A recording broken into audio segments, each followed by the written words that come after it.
Thanks for coming to the 10:15, which was done already. I'm Scott Phillips with DCGS. I'm a field advisor, and thank you for the full room. Today we have something very interesting. That's probably why the room is full. Done a little research on this myself. I won't bore you with it. I'm just going to introduce you to Linda Ford, an ADA with New York County. And Wayne Thomas with an alphabet soup of credentials. So just let them fill you in on everything. Okay, is that working? Everybody hear me okay? Excellent, excellent. You'll hear from my accent. I'm not from round here. I'm from Scotland. So if anybody struggles with my accent, do put your hand up and I will speak more slowly. Equally, if there's anybody here from Louisiana, where I teach a lot, you need to speak slowly. All right? Thanks for the intro. I suppose I better introduce myself, and I'll let Linda introduce herself, because she'll be speaking in the second half of this. My name's Wayne Thomas. Hi. My background, I started as a UK police detective, looking at serious and organised crime and covert policing methods. That was my first career. Then I got recruited into British intelligence. I worked as an MI5 officer for quite a while. Counter-terrorism, so I was a spy for a bit. Did Iraq, Afghanistan and Somalia. Counter-terrorism around the world. And now I'm really lucky because through all that I went back and I retrained as a psychologist because the human interaction aspect of what we do fascinates me.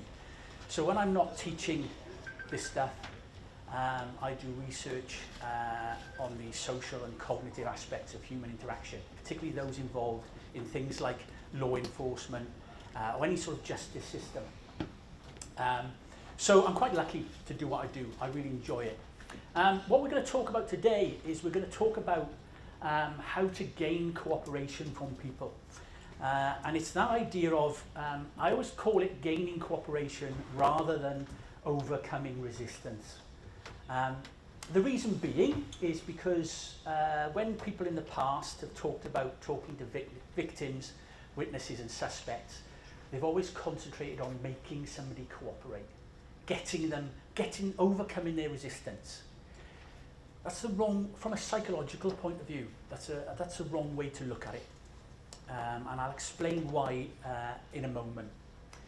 But what we're going to talk about today is a lot of the research that myself and other colleagues do. You might have heard the term science-based interviewing. Now, that is thrown around a lot, and I know I was meant to. By the way, I do apologise. I was meant to be here yesterday. My flight got cancelled. I flew in last night about 11:30 p.m.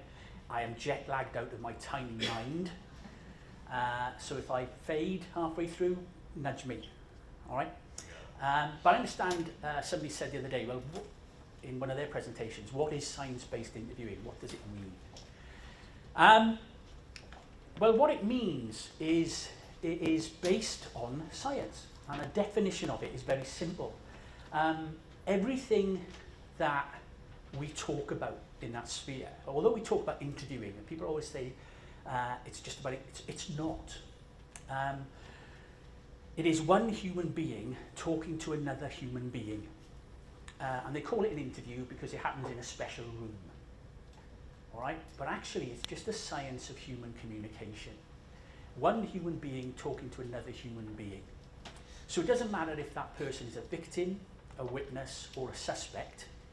It doesn't matter if it's your significant other, your teenage kids, your work, the people you work with. It is just one human being talking to another human being. So the sort of research and the work we do, it's the idea of making people better communicators. All right? So, if I had to give a definition, this would be it. It should be research-based. And that research, if you're ever dealing with somebody who talks to you about science-based methodologies, as a scientist, as a researcher, that science should be published. And it should be publicly available, and it should be peer-reviewed, and it should have been scrutinised. And if ever I'm talking to anybody, I always say, show me the science. Where is it published? And if it's not, that worries me. All right, so everything we do is published in academic journals, and myself and the colleagues I work with in other universities, we publish our results for scrutiny. And if it's not working, it should be questioned. It's rapport-based. Who thinks that rapport is important when you're talking with somebody? Excellent, everybody agrees with that, doesn't it? What is it? What is rapport? Exactly, it's establishing that human connection. But what does that mean? How do we gauge that? It's very difficult. So again, you have to take it apart. So when we say rapport-based, and I'll explain to you exactly what I would say rapport is in a moment. Okay? Non-coercive. Whenever you deal with somebody, whether it's a victim, a witness, or a suspect, it should be non-coercive. Okay? It should. You shouldn't be manipulating people. Anybody who gives you techniques to manipulate people when you're talking to them, that's horrible. Because that's not what we should be doing. We should be working with people. Again, victims, witnesses, or suspects, it is all the same. And we'll go into that, why that's important, again, during this presentation. And it should all be about the science of human communication. If you look at the ways that people in the past have been, particularly law enforcement in the past, have been educated in getting people to talk, it's normally been about obtaining compliance, getting people to do what you want them to do. That's really dangerous. Because if you're talking to somebody and they are compliant, what are they actually telling you? Say that again? What you want to hear. They're not telling you the truth necessarily. So we shouldn't be coercing people. It's not about compliance, it's about cooperation. It's not about making somebody talk to me, it's about creating that space where they want to communicate. It's about rapport. When we question people, it's the idea of, people think that when we interact with people, it's about asking the right questions. It's not, it's about listening. But it's about actively listening and working with what they're saying. It's not about asking the right question, it is about listening. A lot of the work I do is based on memory. We won't have time to touch on memory today. If you ever come to a talk I do on memory, hopefully I can entertain you there. We do a lot of methods around cognitive function, about how can you help somebody remember without contaminating their memory. Yeah? So we won't have time to cover that today. And again, if you're talking to somebody about science-based interviewing, it should always be based on cooperation, not coercion, and it should be published. The cooperation versus coercion thing is really important. When I talk to people about being an interviewer, and again, this applies to the range of interviews you do, whether you're advocating, whether you're talking to a child, whether you're talking to a domestic abuse victim, whether you're talking to somebody who has committed a crime. As an interviewer, the aim of your aim in that interaction should be as a truth seeker. It's not about pushing for a confession or pushing for a certain account you think happened. It's about finding out. It's about being an explorer and being a truth seeker.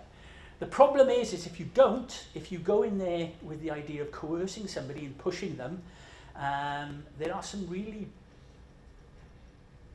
dangerous issues in that dynamic between the interviewer and the interviewee, for want of a better term. If I'm talking to you and I get you to comply with me, you are now in a coerced compliant state, which means, again, you are telling me what I want to hear rather than what might be the truth. It's how we get false confessions. The other thing is as an interviewer, I have to really be careful that I don't contaminate you, because there is another form of false confession or false account called coerced internalized. When I teach classes on memory, I put a false memory in your head during the class, And it's really easy, and it's frighteningly easy. And you can actually change somebody's memory forever. Once you've changed it, you can't undo it. So again, when you question, you have to be very careful about how you use what you know. The use of evidence in interview and the strategic use of evidence in interview needs to be handled really delicately. Again, otherwise you will get a false account. So when we talk about obtaining the truth from people, the areas that we cover, the psychology that we cover, is perspective taking. So for example, you walked in here and you saw this, and you already had some ideas of what sort of person I was going to be before I even spoke to you. Yeah? So what were they? Before I even start this presentation, when you see me standing at the front like this, what do you think? Be honest. You won't say anything I haven't heard before. What do you think? Why?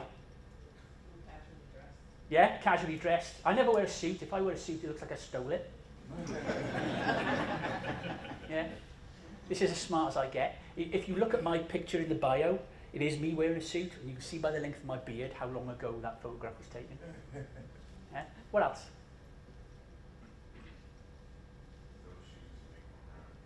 Oh, thanks very much. What do you mean by that? Exactly what I said. Yeah. The perspective thing is key, because if I'm talking to you, whose decision is it whether or not you cooperate with me? Yours.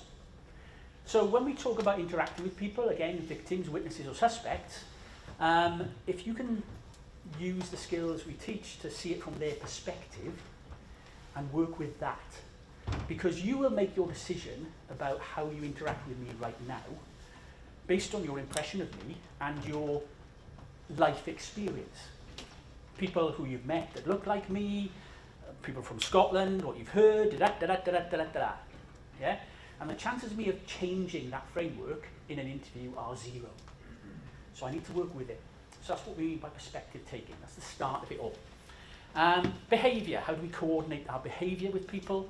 The science of memory. How do I question you or talk to you in a way that's going to help you remember but not contaminate it? And those questioning skills that will make me a better listener. Because that's the true nature of when we work with people.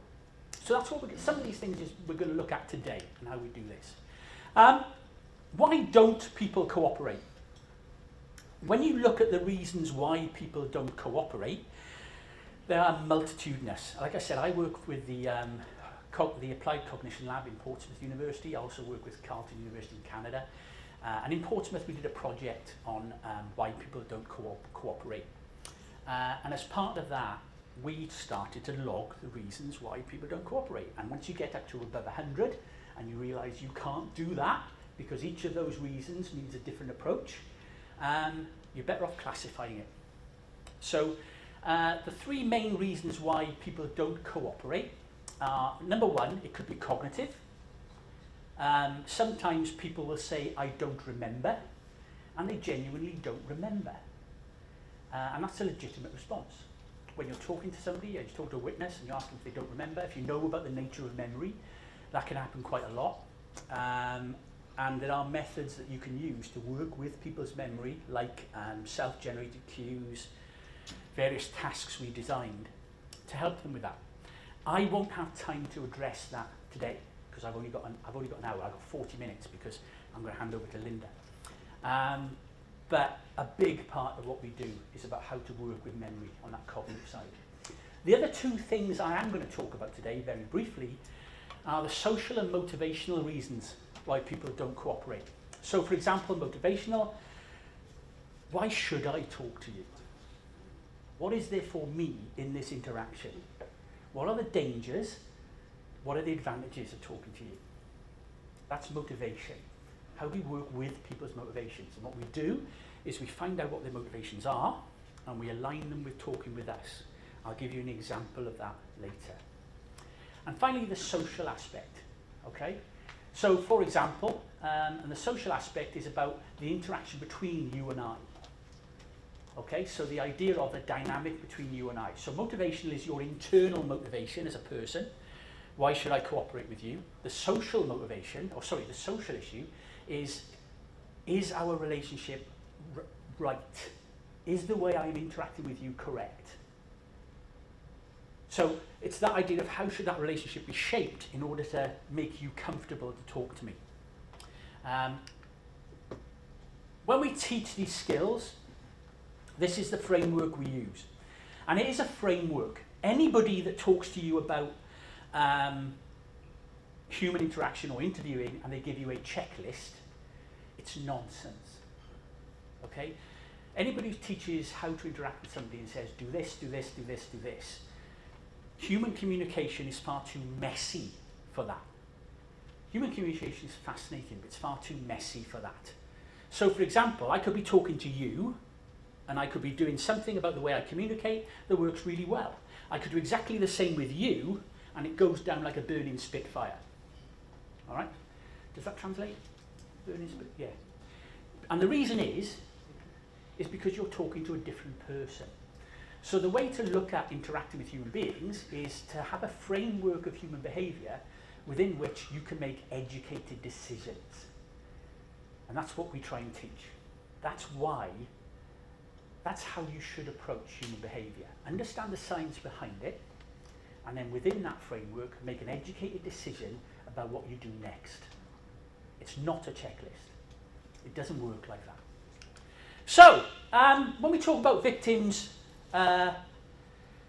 witnesses and suspects then, when we want them to cooperate, very often the reason they're not is because there's some reason why they don't want to tell us what they know. Happens with suspects, obviously, because maybe they don't want to incriminate themselves, don't go to jail. Happens with victims. Think about domestic violence victims. The motivations there are multitudinous. I'm not going to talk to you, not because I'm trying to protect my husband, but because if I lose my husband, I might lose my financial support. I might lose my kids.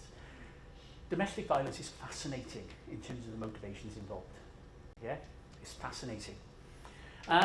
So I want to put you in the position of the person that we're talking to here who doesn't want to talk to us. So I'd like you to think about your deepest, darkest secret right now. That secret that if you got out, you'd be horrified. And we've all got them. Well, I haven't, obviously. But we've all got them. Think about your deepest, darkest secret right now. All right? And now you've got that, now you're thinking about it, tell me, go for it. I do that, and only once somebody's gone, and it's, no, don't. Don't. We all got to work together. What I'd like you to do, though, is not tell me what the secret is, but without giving away your secret, what I'd really like you to do is to explain to me why you don't want to tell me that secret. Give me some examples. You don't want to be jealous. It's embarrassing, all right? You don't know me. Can I come back to that? It's an excellent one. The embarrassing one thing first. You have to look below the emotion. So when you say it's embarrassing, I won't ask you why, because the more I dig into that, the more you might give away what it is. But embarrassing, for instance, that could be motivational because you're trying to protect your sense of self. If I tell you this and you judge me by it, I'll feel bad. You're protecting your sense of self. On the other hand, it could be social. And that comes back to your point of you don't know me. Yeah? The idea of I might look like the person, I look like law enforcement, somebody over here said, I might look like the person who's going to judge you for that. So it's not just an internal thing for you, it's the relationship between us now. So that's the social side of it. Yeah? Do I look or do I sound like the person who's confident enough to deal with what you're about to tell me in a professional way? A big thing with victims is that idea of is the person I'm going to tell this to going to deal with it in that sensitive professional way? Are they competent to deal with it? Think about your domestic violence victim, for instance, who's called the police 20 times and nothing's ever happened. That cynicism aspect. There's an awful lot here. Give me another reason why you wouldn't Tell me your secret right now. The statute of limitations is enough. And your name is? Yeah. That's a very, what we call an instrumental reason. If you have done something that could get you into trouble, I'm not going to talk to you about it. Again, unfortunately, I haven't got time to talk about that, but the idea of avoiding punishment, that comes down to how we use evidence and levels of challenge in interview. That's a very instrumental, very logical thing. But again, if you want to talk to me about that afterwards, grab me and I'll give you some advice. So the social and motivational reasons there, why you're not cooperating, your sense of self, I might judge you. What is our relationship like right now? So let's talk about this. Let's talk about how we shape our interaction in order to create that space where actually you might think that we are now working well enough and you do know me enough to talk to me. You won't fear embarrassment or shame. How do we do that? How do we do that? So let's look at how we interact with people. Now, again, when we teach about human interaction, victims, witnesses, suspects, the first part is always the planning here. We spend about a day and a half teaching that, about how to look at an interaction before you start, because that interaction, you only get one shot at this interaction, and it starts before you even walk in the room. How do you plan for that? What are you going to say? How are you going to approach it? So we're skipping that to look at some of the skills that we actually use in an interview. So what is rapport and how do we know when we have it? Well, Darren, am I saying that right? Darren. You give an excellent answer there. It's about forming a human connection. And we know we've got rapport when the interview is going, or the interaction, that human interaction is going smoothly. When we are in sync with each other, when we're connected, when we are both talking towards the same objective, when there is synergy there. But there's an awful lot behind that from a psychology viewpoint. Anything that I talk about in terms of human interaction has gone through the same process, okay? I love giving these presentations because some of the best projects I've been involved in have come out of presentations like this. People like you, practitioners, give me a problem. I've got this issue, how do I do it? If I know the research, I'll tell you about it. But if I haven't, we get to go away and do it. If the research hasn't been done, we go away and do it. We take that problem, we take it back to the lab, we take it apart, we work out the psychology, and then we think about what does that look like in the real world, in an actual interaction. And then we roll it out to people like you. And if it works, and only if it works, does it make it into something like this. So everything you see has been through that same process. The theoretical side, but also the very practical side, using it in practice. So what do we mean by being in sync? Well, again, it comes down to this very simple model. Yeah? There's me, and that's me, by the way. Yeah, that's me, just pointing that out. There's me, there's you, and there's the interaction between us. Now, I said to you earlier, in that interaction, the idea of your cooperation, whose decision is it about whether or not you cooperate? It's yours. But in this interaction, in that very simple human behavior model, me, you, and the interaction between us, what do I actually control in that interaction? What do I actually control? Me. My behavior and my half of the interaction. So to try and push you, to try and move you, to try and coerce you into talking to me by changing your worldview, you're working too hard. Instead, work with what you actually control, which is yourself and how you interact, and accommodate that person. Okay? Now that sounds very woolly, which is why we spend a few days going through how that works. and because it's not about being weak, it's not about being their friend. Okay, it's about actively working with them.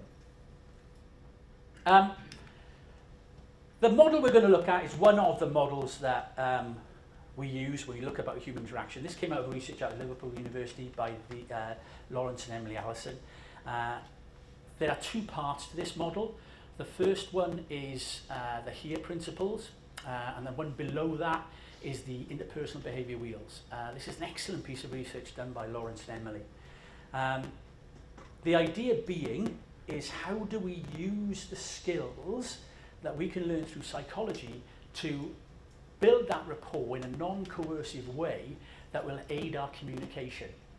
Now, the thing we're going to look at are the HERE principles today. We're not going to have time to do the wheels, although it is fascinating, but we're going to look at the HERE principles.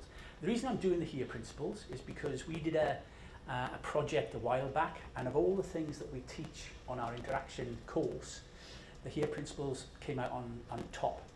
People find that most fascinating. So when I had to pick one thing to do today, this is what I thought of doing.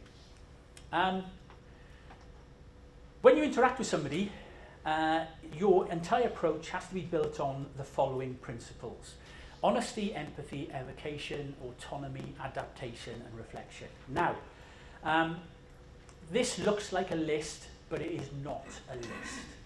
It's not a case of you do honesty, then you do empathy, then you do evocation. You need to be exhibiting these qualities in your interaction all the time for it to work. Okay? When we teach about analysing interviews and coaching interviews, you don't want to be thinking about these things in the interview itself, but if you look at the way we teach interviewing, you will automatically be exhibiting these principles. But if you're ever in an interaction and it's not going well, look to these principles and think, what am I not doing here? There was a really interesting, I went to a presentation down the way there by some really great guys about missing children, and somebody asked, how do you communicate with children to create that space where they don't want to run away? I go to this model every time. So what do these things mean? Right, honesty. When you're dealing with people, don't use deceit or trickery. I know under American law, if you interview somebody, you can use a ruse. Don't. I've been interviewing people for over 30 years. The last interviews I did were in Ukraine last year. That's another story. That'll cost you a cup of coffee. Don't use deceit or trickery.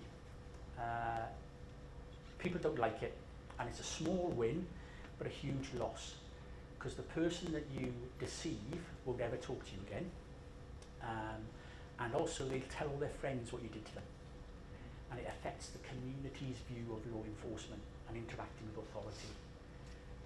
It's really, really destructive, so don't do that. Prepare for what you're going to talk about. If there are reasons why you can't talk about something, have a reason why you can't go there. In terms of a criminal interview, it does not mean telling them everything you know at the start. That would be stupid. All right, that would be dumb. The idea is knowing what you're willing to disclose. If you're not willing to disclose something and you draw that red line, have a reason for not going there. Okay, but an honest one. Honesty is really key when you deal with people. Empathy and evocation. Empathy is not sympathy. It's not, I feel sorry for you. If you think about if you've ever lost somebody, if you ever lost somebody close to you, when people keep coming up to you and saying, I'm sorry for your loss, I'm sorry for your loss, that gets tiring really quick, doesn't it? It gets tiring really quick, because that's sympathy. That's I pity you. The person you really want to talk to is the person that comes up and says, how are you feeling right now? That is empathy. Have a genuine desire to understand what is happening to that person right now. Yeah? Understand them. It's not sympathy. It's not being their friend. It's about empathy. I genuinely want to understand what is happening here. And evocation. Use their values. Okay? What do they care about? When they're talking to you, don't just think about the facts of what you're talking about, think about that human interaction in the bigger frame. What are they telling you about their values and their motivations? Number one, it will give you the motives for what they do. Number two, it will give you the key to getting them to cooperate with you. How can you align those motivations with talking with you? Yeah, the idea being, for instance, I have 2 kids. I'm a devoted father. If you came to me and said how your son's getting involved in trouble right now, talk to me about it, you're very likely to get no. But if you can show me that it's my son's best interest to talk to you, now I'll talk to you. Yeah, it's about how you frame that conversation. Our domestic violence victim, why are they not cooperating here? What do I need to show them that actually they need to cooperate to achieve their goals? Yeah, balancing all those different motivations, understand them. The safety of the children versus the loss of their financial support. I keep on about it because it is fascinating. That side of things is fascinating. But it's about aligning their motivations with talking with you. We do that through active listening. This is the model we use for questioning. Again, it's not about when you're dealing with somebody, any human being. It's not about asking the right questions. It's about giving them the room to speak, and giving yourself the space to listen. If you've ever been in interaction with somebody and you found yourself thinking about your next question rather than listening, who's been there, thinking about what you're going to say next rather than actually listen to somebody, it's because you need to actively listen more. All right, and active listening is at the key here. Again, we are not in the process of having chats with people for no reason. There's 2 parts to that. There's listening and there's being active. And that's how we question people. We shouldn't be thinking about questions in interview, which is why we teach interviewing in this way. Listen, adapt your strategy, and then reflect. And to do that, what you're naturally building in there is something called autonomy and adaptation. The idea of, I can't change you, so I will deal with you in the way you want to interact with me, and I will adapt my style to accommodate you, to create that space where you want to talk to me. Now that sounds really difficult, but let's look at an example of how this works. So this is Brian David Mitchell. Is everybody aware of the Elizabeth Smart kidnapping case? Yeah, Elizabeth Smart kidnapped from her home as a child at knife point. This is the interview with Brian David Mitchell, the guy who kidnapped her. I'm going to use a suspect interview because they're the ones that get recorded, but the principles are exactly the same whether you deal with victims and witnesses. Okay? What I'd like you to do is I'd like you to think about what I've told you about looking at his motivations, looking about how he wants to interact, that genuine desire to understand him. Watch this clip of the interview. It's very short, it's only 2 minutes. How could we change this interview so it actually works? You ready? Here we go.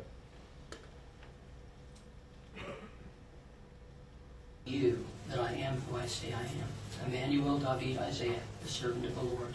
Brian David Mitchell. I am the servant of the Lord, and my name is Emmanuel David Isaiah. Well, guess what? We're servants of the Lord too, only in a different track. Here's the deal. Do you know what you're under arrest here for? You are under arrest for aggravated kidnapping because the girl told us that you took her against her will out of her house at knife point. You are under arrest for aggravated sexual assault on a minor. Both of these charges carry life imprisonment. You can be David Isaiah Emmanuel in prison for the rest of your life, and it's very likely. This is your opportunity now to tell us what happened and why you did what you did. And instead, you keep sending us off on tangents that have nothing to do with the matters and the questions at hand. You are very likely to spend the rest of your life in prison. Now, that might not be important to you as a servant of the Lord, and you may think it's nothing, but let me tell you, you will never see Wanda again. You will never see Elizabeth again. You will never get out of prison. You're talking about I'm talking about your future, Isaiah. I'm talking about your future here and Would now. you please understand that God hath power to deliver me? Do you understand that you don't have an insanity defense because you've obviously lied to conceal your identity from the police? It mattereth not what you're saying and how good you think this case is against me. It mattereth not. God hath power to deliver me out of the hands of all of my enemies. Well, Are we your enemies? How is this interaction going? Why? Why isn't it going well? There's no rapport building. It's interesting, when we talk about rapport, rapport is not something you do to somebody. It is something that is generated between people. Yeah? So how could we very easily change this? Think about those principles: honesty, empathy, evocation. How The can Lord we- said to how can Peter, we "Get very thee behind easily you." change this in line with these principles to make that conversation better?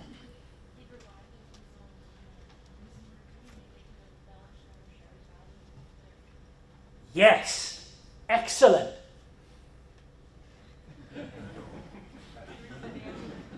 Excellent. Yeah. Oh, sorry, you might not have heard that. Use his values. He's given you his values there. How does he see himself? Sees himself God-like. Sees himself as a prophet. And if he's a prophet, what does he want to do? He wants to spread the word. Now, he's talking religion, and you could see there in that interaction, he's talking religion. They want him to talk about the crime. And they see it as two separate things. It's not. It's the same. Because empathy, evocation, you want to talk to me about your religion, I want to understand your religion. But I'm doing it because that will give me the motive for what you've done.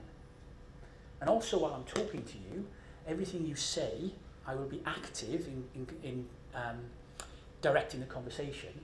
Because if I want to know if there's anybody else involved, I'm going to look for those. Where did you get these beliefs from? Where do you worship? Have you ever done it before? How long have you held these beliefs? In dealing with somebody is about having the conversation you need to have the conversation you want to have. And if I have to have that conversation through your religion, I'll have it. But I'll be active in that. All right? Autonomy. You want to talk religion, I will let you talk religion, but I will adapt my methods of how I talk to you to still move towards my objective.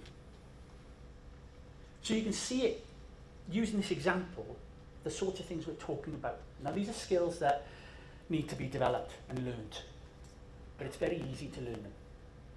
Okay, and then you practice them. So what does it look like when it's done well? When people use these principles in interview, what does it look like? This is an interview that happened in El Dorado in California. We've done a lot of work in California. Vern Pearson, the DA out there, has very kindly allowed me to use this in this forum. The two interviewers there were both trained by us in the science-based interview methodology. They're interviewing a guy called Kevin Van Strefkirk. Kevin called his wife at home and said there's a problem with the baby. And when his wife went home, the baby had horrific injuries. They took the baby to hospital, and unfortunately the child died. This is the interview with Kevin. Think about those principles: honesty, empathy, evocation, autonomy, adaptation, reflection. Yeah? These guys are using those principles and how we've trained it. Think about how this interview is going. Now I warn you, this is quite a harrowing interview to watch. Okay, so be careful. All right, here we go. You got this little 5-week-old, and you're going along, and you say you snapped and other things, and there's some instances where you're just trying to get her to be quiet, and then you're feeding her, and then you're comforting her, and stuff like that. When last Friday night into Saturday, okay, what made that different than the other times? It seems when you got to the crib and then you said you went all out on her. What was different? guess because all the times that I would hit her, punch her, I thought that I'd go a little bit harder on her. I thought I could just punch her a little bit more and more and more, so that she would eventually stop crying. I mean, she of course did, but I didn't realize though how hard and how much I was really going at her to where she would just stop crying and, just wish she was there. So I'm really curious, just for me, that when you're at that point and all of a sudden that switch goes and you start, what are you thinking right then? I mean, what's the objective? I was angry, frustrated. I just wanted her to just pretty much stop crying because I figured just beating her would be the trick to take it to that. Yeah. How is this interview going?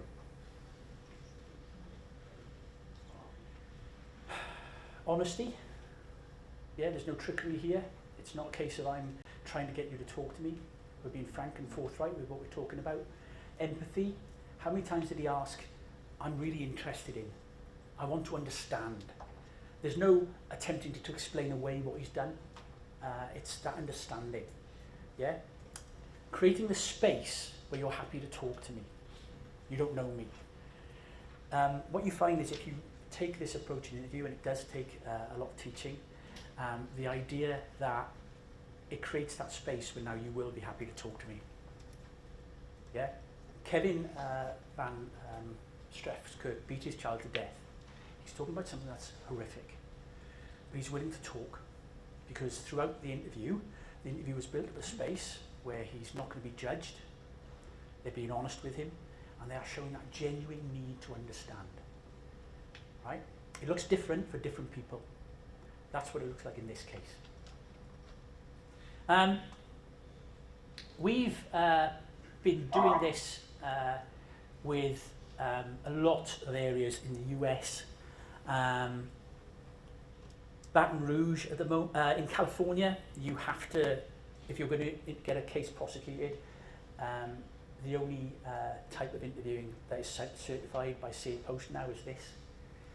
Vern Pearson, the Eldorado DA, has done some outstanding work in looking at interviewing out there. Buffalo, thanks to Brian and this organisation, we've been working in Buffalo and the surrounding area. We've managed to teach all the detectives in Buffalo now this method of interviewing. We also teach it, as I said, to people who deal with victims and witnesses. If you do want any further information about this stuff, that's Kristen. She coordinates all the and works with all the stuff I do in the States. I'm all over the place. But if you send her an email, she can help you. Also, my email address, I'm quite happy to give that out. If you've got a question about human interaction, I will always reply to you. You might not get a reply for a couple of days, depending where I am, but I will always reply. I'm always willing to give you advice and help out. All right? Guys, we'll do questions at the end. We're on that note. If I could hand over to you, Linda. Thanks very much, guys.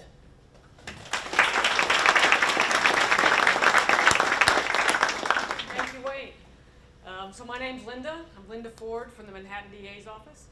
I have been a prosecutor for 37 years. The first 34 years I was in a trial division where I was prosecuting violent crime. I was on the homicide chart for 26, 27 years, something like that. In my jurisdiction, we work a little bit differently than a lot of prosecutors' offices around the country. As a homicide prosecutor, I'm working hand in hand with the detectives on the case. I'll be on call for 24 hours. Any homicide that happens in that cycle, I go to the precinct, I go to the scene, we're interviewing the witnesses together, we're interviewing the suspects together, and that becomes my case, and I keep that case, whether there's an arrest or not. And we're also doing the same thing on our non-fatal shootings and our non-fatal stabbings. We are assigning ADAs very early in the process, pre-arrest, and we're working together in a collaborative way. And so I had the good fortune early in my career to be working with some of the best detectives in the country. I love all you guys from whatever jurisdiction you're from, but I love my home jurisdiction. Anybody from NYPD here? No? Okay, I saw a few people yesterday. We reconnected. But that's how I learned how to conduct an interview, was watch, listen, and learn. And that is one of the ways that people get really good at what they do. But it's massively inefficient. It takes a long time, and it is contingent upon there being good people who are serving as mentors. And if you don't have the good fortune of having good mentors, then you're not going to excel. Interviewing was something I was always interested in, and so in 2019? Yes. In 2019, when NYPD Intelligence Division was running a interviewing course through HIDA, and there was an opportunity for people from my office to join the course, I jumped at the opportunity, and that's where I met this guy, Wayne, and also Lorraine, who, when we do the Foundations course, we have a program in Manhattan now where we're running the science-based interviewing program. Lorraine comes as well, and Lorraine is a educator. She's a professor of education with a specialty in curriculum development and adult teaching modalities. And so the two of them have been coming now to Manhattan for a couple of years to train up all of our people and to implement a train-the-trainer model. We have over 500 ADAs. We had 70 new ones start 2 weeks ago. We have about 100 investigators, about half of whom are NYPD retirees. So we have a lot of people to train, and so to adopt this methodology office-wide, we needed to implement a train-the-trainer model. If I have time at the end, I'll talk about that a little bit. I will put my email up there if any of your jurisdictions are interested. DCJS has been a huge supporter of this. Brian Salvo, who's here, came down and took the course with us in Manhattan. And he's now, he worked to bring it to Buffalo through, I believe, the GIVE grant. And if there are other GIVE cities here that speak to Brian, there might be other ways. We'll talk about funding as well. So I will talk about the ways that we're implementing it and the ways it's benefiting our practice. And I want to focus on violent crime because that's the theme here today. Okay. So NYPD, 77 precincts, I believe, citywide. The 6th precinct is one of the smallest ones. Okay, it's in the West Village, Washington Square Park, that area. We have field intelligence officers, FIOs. They were part of the course, some of them were part of the course that Wayne delivered in 2019 to the Intelligence Division. Joe Corcoran and Frank Del Vecchio were assigned to the 6th precinct. After taking this course in 2022, their precinct was recognized as having the highest number of positive debriefs. So they're debriefing prisoners after an arrest, not about their underlying charges, but about their knowledge of crime in their precinct or in their area. Okay? And this is a way where we can identify crime problems, crime drivers, maybe we can anticipate violence, is through getting quality information through our field intelligence officers. And when Joe and Frank were recognized, they tied with Midtown South. When they were recognized, Joe went to the inspector afterwards and said, you know, it's not because I'm a great detective, I mean, he is, but it's because he took the course. So taking the course enabled him to gain the cooperation of more people that had been arrested, and to get more detailed and more reliable, more verifiable information, more actionable information from those people. The Manhattan DA's Office Crime Strategies Unit works very closely with the FIOs, and so we then feed the information from the FIOs into the ADAs who are handling the cases with the relevant information. Another kind of proffer that is being done at the Manhattan DA's office is, I call it a mitigation proffer, where a defendant will come in with their attorney typically, and the conversation will be exploring whether or not they are a good candidate for an alternative to incarceration program. Okay, and thank you. And that, if you have alternative to incarceration programs, that get at the underlying causes of violent crime, then you are assisting in bringing down violent crime. But if you're feeding the wrong people into the programs, or you're denying a program to somebody that would benefit from it, then you will not have a successful alternative to incarceration program. So having a effective interview is critical to those ATI programs. One quick anecdote, a defense attorney told one of our SBI trained ADAs after a proffer, he said, "You got more information out of my client in one interview than I got in a year of representing him." We're also using SBI to gain cooperation from witnesses and to help prepare them for trial. So this is a case, this was Josh Lisk's case, who was an SBI trained ADA. He did that original course in 2019. He had a gang case where it was Bloods versus Crips. This gentleman had tried to extricate himself from the gang life and was attacked by a rival member. He was slashed in the face. He was overtly hostile. He wasn't just uncooperative. He was hostile to law enforcement. He was hostile to the ADA. At one point, we had to call security, and they came and they took him, and he ended up in a psych hospital for a month. So he was a very, very difficult witness.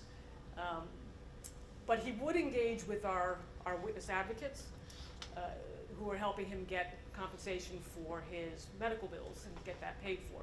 And so over time, Josh was able to speak to him using the models that Wayne identified, determining why he wasn't willing to cooperate, and getting at, in his case, it was social, and getting at that underlying cause and then addressing it using the methodology. When he testified at the trial, he testified voluntarily, and he was wearing a suit. Another quick case study was a human trafficking case that was dependent upon testimony of two former sex workers against their abuser. On the eve of trial, one of them, it became apparent that she was not going to testify. She had been cooperative, but she became very, very reluctant. The ADA came to me that night, and we worked through the models. We identified that for her, the motivational was very instrumental. It was fear. Now, you know, as an experienced prosecutor, could I have been successful getting her to cooperate without doing the science-based interviewing class? Sure. You know, we all develop the ability to speak to people and to understand them, and you know, there's a lot of experience in this room, and I'm sure that many of you, that all of you, have had a lot of success. But by taking the course, that young ADA and I had a vocabulary, a common vocabulary that we could communicate in. We could identify the models, and in literally 20 minutes, I could give him the tools that he needed to have the conversation with her and to help him grow and develop as a prosecutor. I wish I had had this training 30 years ago, and we hear that all the time. You know, I said that half of our investigators are retired NYPD, and so we have guys with 30 years experience coming in and becoming investigators for us, and they love this course, and they say the same thing to me. I wish I had had this earlier in my career. Obviously, suspect interviews is a big place where we're using this. And the digital evidence cases. So I love digital evidence. I use digital evidence all the time. I try to stay current with digital evidence. Kevin Branzetti, who was doing the missing children's case, if you saw that presentation, I used to work with Kevin when he was NYPD, and he helped me stay current with the digital evidence. But digital evidence can never, ever, ever be thought of as a substitute for witness testimony, okay? We need both, because there are many, many gaps you will have in your case when it goes to trial if you're relying solely upon the video surveillance and the phones, et cetera. So if you use your digital evidence, I don't know how many times I've been reviewing cases with people, and we'll be looking at video surveillance, and we're trying to figure out, was that 2 muzzle flash or 3 muzzle flash? And there'll be a 45-minute conversation about how many shots were fired. And I'm looking at the same video and I'm saying, who's the guy in the red hoodie that's watching the whole thing, right? Use your digital evidence to identify that witness, the same way you would identify a perp, right? Get the video before, get the video after, see where he goes. If he gets in the car, get your LPRs. Find out, use facial recognition. Find out who that witness is, and then use your SBI skills to interview that witness and get that witness on board. So I'm going to just skip through this. This is the Manhattan DA's office program. We are training up our ADAs and our investigators, but we're doing it in a way where we're also developing coaches. So the class is very, very interactive. Wayne will present a topic. We'll then look at videos to analyze it the same way we did really quickly here. Then we'll go into breakout sessions where we role play and we practice the skill. We'll come back, we'll talk about it, we'll have feedback.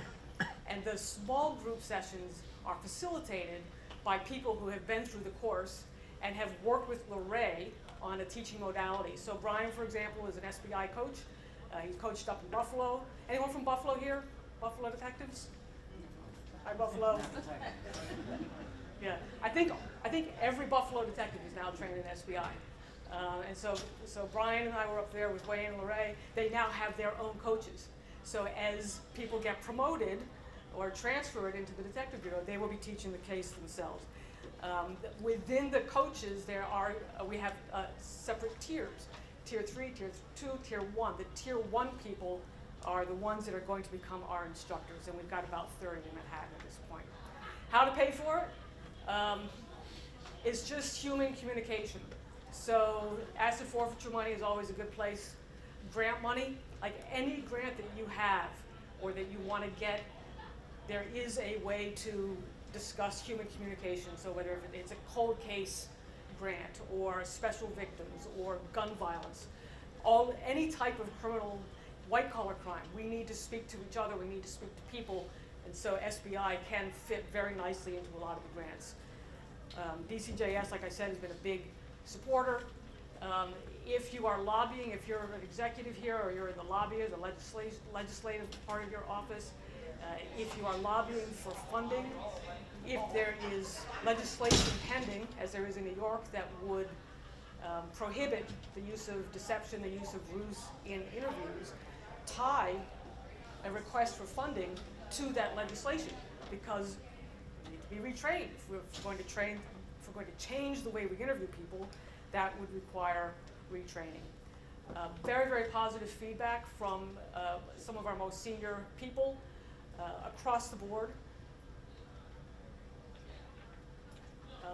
And here's my contact information. So all you need is my email address. I will get back to you. I can give you Wayne's email address. I can give you Brian's email address. I can give you Kristen's email address. I can talk to you in more depth about the program that we have in Manhattan. So we have exactly 30 seconds before we're over. And we will hang back or see you out in the hallway if you have questions or want to speak individually. But if anybody has a question they want to ask Wayne or myself. Yeah, go ahead.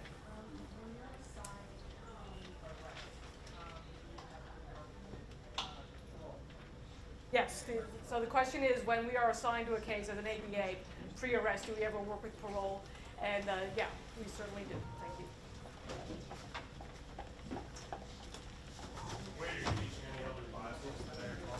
Unfortunately not. I'm flying up to California on Friday. I'm teaching a class at the LAPD. I'd love to stay, but I will be around most of the day. So if you want to grab me and ask a question, no problem at all. Okay, thank you very much. Thanks, guys.